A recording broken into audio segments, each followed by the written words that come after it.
What is Abandonware?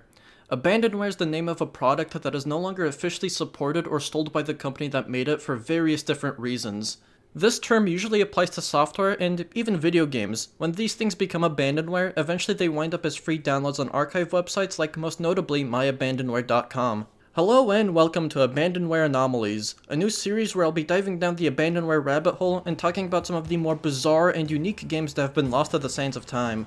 To start things off, we'll be looking at Iron Maiden's very own Ed Hunter. Now for those unaware, when I say Iron Maiden, I don't mean the medieval torture device. I'm instead talking about the huge, long-lasting British heavy metal band that started in 1975 and is still going strong today. Now I know in the past I've stated that I don't really want to delve into the topic of metal music anymore because I've had this video about the genre that garnered way too much attention, and it pretty much served as a hard realization for me that while I like listening to music, I'm not enough of a music nerd to really make a whole documentary series about a specific genre. On top of that, talking about metal wasn't something I really wanted to be known for, among a multitude of other reasons that got that video locked away in the Necrogoth vault. However, I'm willing to revisit the topic for a little to talk about Ed Hunter. It's great because it's a video game, and it's also about one of my favorite bands. While admittedly I've been very on and off with Iron Maiden for quite some time, I'd be lying to you if I said they weren't a huge part of my life from early teenage years to early adulthood, because they very much were. They were the band that first got me into the genre of metal. I've had the pleasure of seeing them twice, once in 2016 for the Book of Souls World Tour, and yet again in 2017 for the second leg of that tour. I've almost all of their albums apart from Brave New World, X Factor, and Virtual XI. Yes, I know it's actually Virtual 11, but my mind immediately jumps to XI, and quite frankly, I think it rolls off the tongue better. So with all of that, I might be a little overdue for jumping onto Ed Hunter. But you know what they say, there's no time like the present, might as well do it now rather than stalling it until I completely forget about it. Alright, so what is Ed Hunter? Ed Hunter is an on-rail shooter developed by Synthetic Dimensions. Never heard of them? I can't blame you, they've been defunct since 2012, by the looks of it they never made anything groundbreaking, and Ed Hunter was their last project. Back in 1999. How were these guys staying afloat for 13 years? Was Ed Hunter like a cash cow or something? Short answer, no. I should also go on and mention that the title doesn't solely refer to the game itself. Ed Hunter is actually also a greatest hits album from the band, which the game came bundled with on a separate disc. Surprisingly enough, Iron Maiden wasn't the only band to have their own game like this.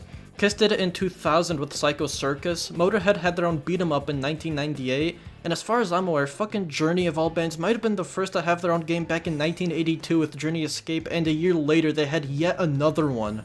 Yeah, it seemed like there was a very sporadic and short-lived trend of metal and rock bands jumping onto the video game bandwagon, all of which were far from successful seeing how some of them are available on My Abandonware. Unfortunately for Maiden, their first apparent attempt at this didn't pan out so well. You see, back in 1996, on another compilation album, Best of the Beast, the band teased an upcoming video game known as Melt, stating that this was Eddie's very first 3D adventure. Again, for those unaware, Eddie is the band's zombie mascot, which has been featured on almost every album cover since their debut. In the world of metal, this fucker is about as recognizable as Mickey Mouse. Melt was being developed by another company known as Virtual Studios. Barely anything was ever revealed about it other than apparently having a planned PlayStation 1 release, and it seemed like it was going to be a little more than what Ed Hunter turned out to be, stating that players would be traveling through 15 worlds. There is also an archive available of the game's official website, but it only really provides a brief synopsis of the story, a few screenshots, and about the only bit of gameplay footage we'll ever see for it in the form of a GIF. If you want to check this out for yourself, I'll leave a link down below, and if you're really interested, check out Tamara Cade's video. She really did an excellent job covering all the small pieces of information that are available about this game. Project Melt went absolutely nowhere, with the band's vocalist at the time Blaze Bayley stating that it was crap. Then it got cancelled entirely, and the duty of making a proper Maiden game was handed over to Synthetic Dimensions. Once the game was finally closing in on a full release after a few delays, the band actually gave out some more positive feedback this time, with bassist Steve Harris saying it was the most amazing thing I've ever seen.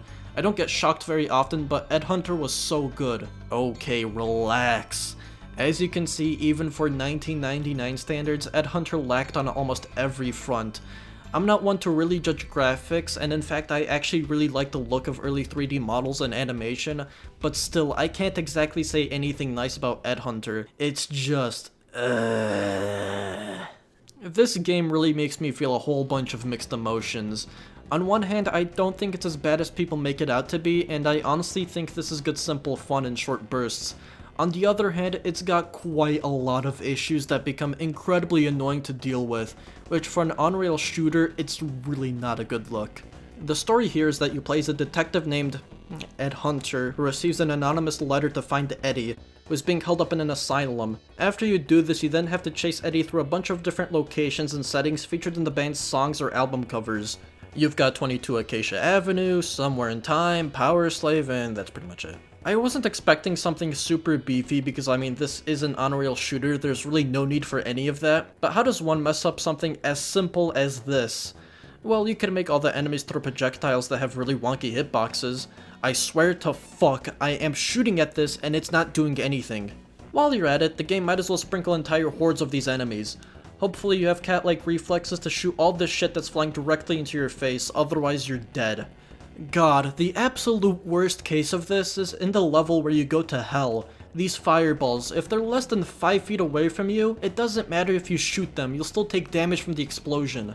And these demons, man. Nothing makes a level feel like an absolute slog to get through other than entire sections dedicated to shooting down these bullet sponges, which will spawn cultists, throw more fireballs, and hurl whole ass boulders in your face. And while we're talking about things that go at a snail's pace, all of these levels last around 20 minutes, which isn't bad, but keep in mind this is the only thing that you're doing, just pointing and shooting. It makes those 20 minutes feel like an entire hour. It's especially bad with levels like the Asylum where you're hardly ever going to new locations. For almost the entire level, you're stuck here in this lobby up until the very end where you're crammed into this tight corridor. That's it. This is what I mean when I say this game is fun in short bursts. Playing a level or two doesn't feel that bad, but when you start trying to marathon it, it feels fucking mind-numbing. This footage you're seeing now is the last I recorded for my first playthrough. At this point, I've been playing for about an hour and a half and didn't even care anymore. I was playing sloppy because I was slouched back in my chair just about ready to give up in life. It made me realize that this is a terrible game to play in the comfort of your own home, but it would have been perfect as an arcade game. You throw a few quarters into it and see how far you can go. Honestly, I'm a little surprised that it isn't.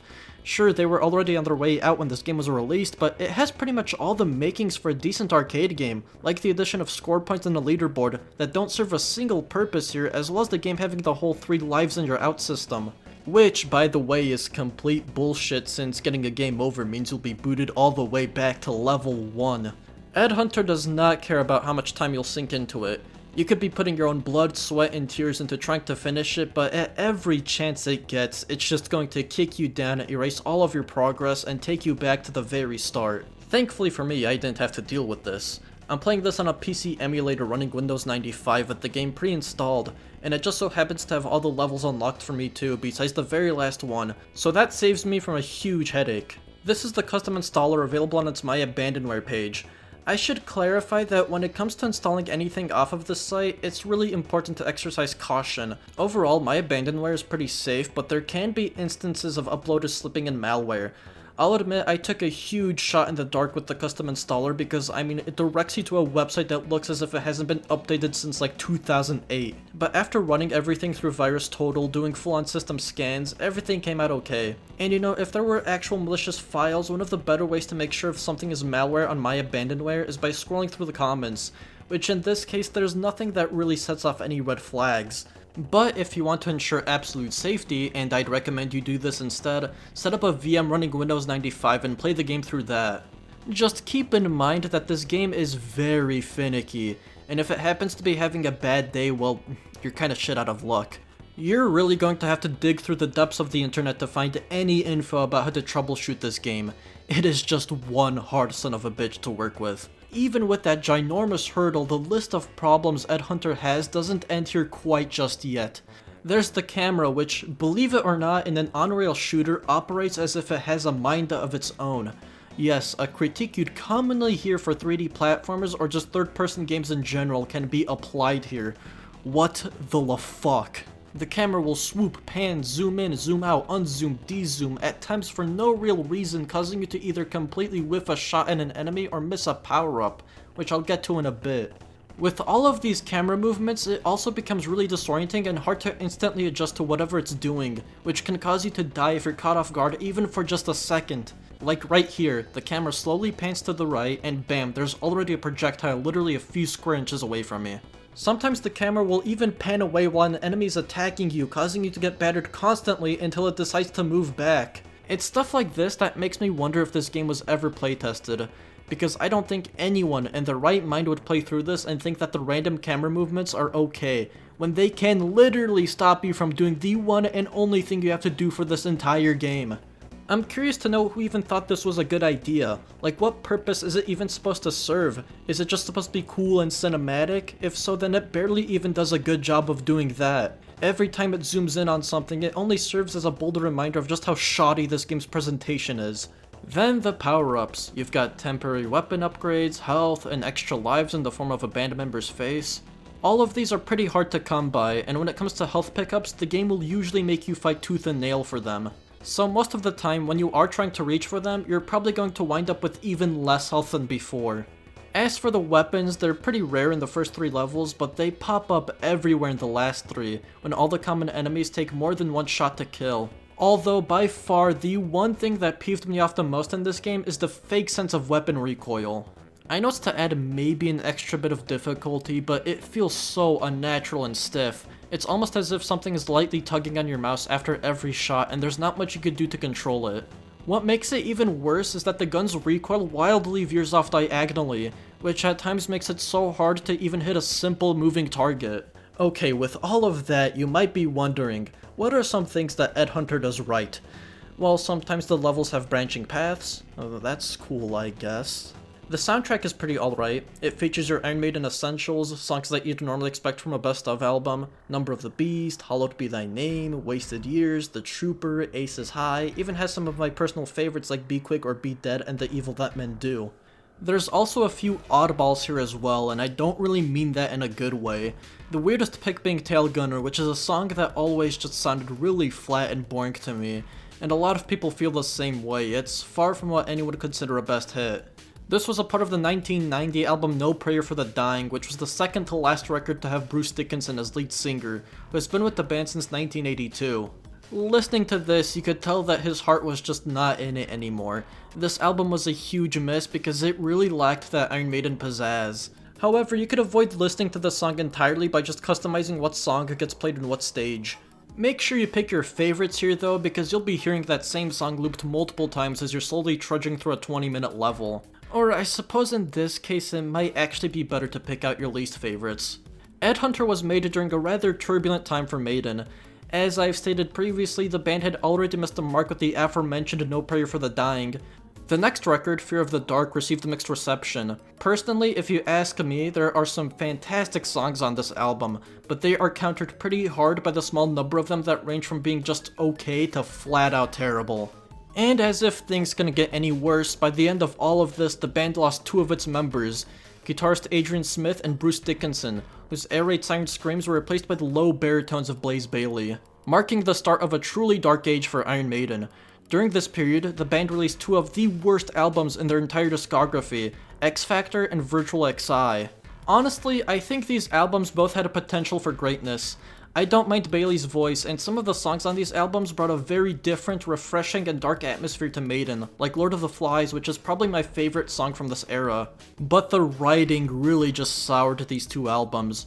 Both of these records have so many songs that feel like they're building up to a good climax, but just end up going nowhere, making them sound soulless and dull. Then there's also songs that are incredibly repetitive. Of course, the biggest shining example of this being Angel and the Gambler and its 20 grillion chorus repeats. Jokes aside though, this one is a bit of a guilty pleasure for me. Look, I'm not gonna lie, there's really not a whole lot to talk about with Ed Hunter. It's one-dimensional, rudimentary, it's not very good, but it's also not the worst thing I've ever played. When the game isn't actively working against you, it's a pretty okay shooter.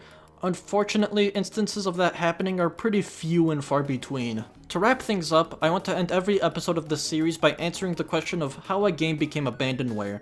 For some, all it would take is a simple Google search, but for others like this, the best I could do is just speculate, which is exactly what I'm gonna do. For starters, I think since its very inception, Ed Hunter was nothing but a novel idea, a bonus to tack onto a best hits album to drive more sales. The band might have seemed interested in actually putting care into it, which is evident through the cancellation of Melt, but when you actually look into the Ed Hunter CD case, the game was on CD 3. One was the album, two was the second part to the album, plus the installation program. And how the game is just stickered onto the case much the same way as a cereal box would say, "Hey, free toy inside!" On top of that, I'm not entirely sure where Ed Hunter is, legally speaking. Synthetic Dimensions sure as hell don't have the rights to it anymore, seeing as how they have had their doors closed since 2012. So it might be safe to assume that the band probably owns the rights now, but chances are they're most likely never going to do anything with it, because it's far in their rearview mirror at this point, especially with Legacy of the Beast. Their RPG mobile game released in 2016. It's kind of like a gachapon game where you could assemble a team of Eddie's different reincarnations as well as characters that are like loosely tied with the band's songs. It's really nothing to write home about, but the band has been marketing the hell out of it. In fact, they even did a tie-in world tour that lasted a whopping 4 years due to the pandemic, and only just ended in October 2022 when it was originally supposed to end in 2020. Something to note is that Ed Hunter also had its own tie-in tour, which, I don't know, I found this to be an interesting case of history repeating itself, and it sort of begs the question, what will be the fate of Legacy of the Beast? I'm not entirely sure how many people play it, but it seems like it still gets some healthy support. However, how long is this actually going to last? Now that the huge world tour is over, it looks as if the game's only way of remaining relevant is by doing crossovers with other popular bands. So is it only just a matter of time until it gets ditched by the side of the road and ends up being the second Abandonware game associated with Iron Maiden? I don't know, but if that happens, count me out. I'm not touching any goddamn mobile games.